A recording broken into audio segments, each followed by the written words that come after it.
Hi everyone, once you've created a notebook in Microsoft OneNote, the next step is organizing it with sections. Sections make it easy to separate different topics, projects, or classes, so your notes stay neat and easy to find. In this guide, I'll show you exactly how to create, rename, organize, and customize sections in OneNote, so let's get started. First, open Microsoft OneNote and sign in to your Microsoft account if needed.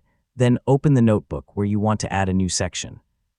You'll find the section tabs across the top or along the side, depending on the version of OneNote you're using.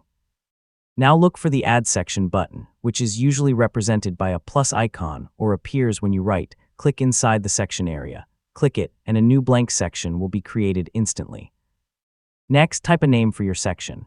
Choose a title that clearly describes what's inside, such as meeting notes, homework, research, or personal ideas.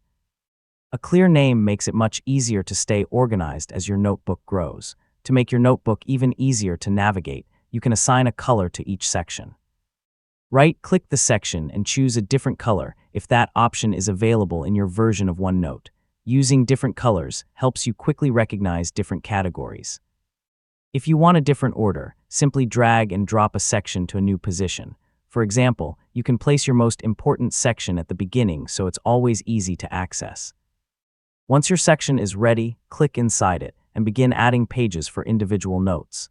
Each section can contain as many pages as you need, making it simple to organize information by topic.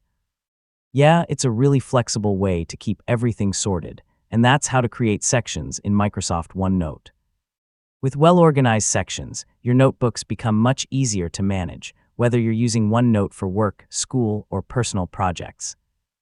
Once you get into the habit of organizing things this way, finding your notes becomes much faster.